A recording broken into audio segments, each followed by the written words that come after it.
अब एक और लू जो असल लू था अब समाप्त हो गया है। अब तो परिणाम का लू होगा। अब अंतिम चरण कल हो जाएगा और लू का असर भी खत्म हो जाएगा। ये लू का प्रभाव तो था ही। आप देख सकते हैं कि कैसे कपड़े पहन के मैं भी घूम रहा हूँ। और अब एक और लू जो असल लू था अब समाप्त हो गया है। अब तो परिणाम का लू होगा। अब अंतिम चरण कल हो जाएगा और लू का असर भी खत्म हो जाएगा।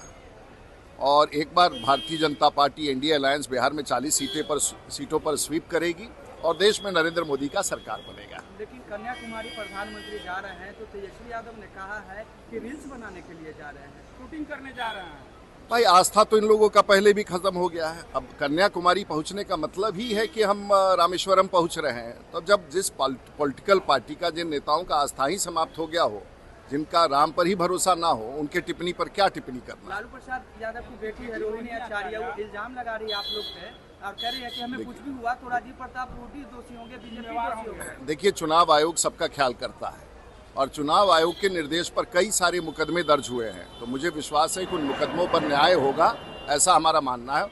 और कहीं कोई हिंसा ना हो, किसी को खरोच ना आए, यही सब हमारा आग्रह है। लालू जी कह रहे हैं कि संविधान को बचाना है तो बीजेपी को वोट नहीं देना है। संविधान तो खतरा में उसी समय था जब चारा घोटाले में वो जेल चले गए थे। उस समय भी संविधान खतरे में था। जब पत्नी मुख्यमंत्री बन गई, जब वो जेल गए तो उस समय भी संविधान खतरे में था। तो संविधान जब तब खतरे में था, अब तो माहौल बहुत ठीक है।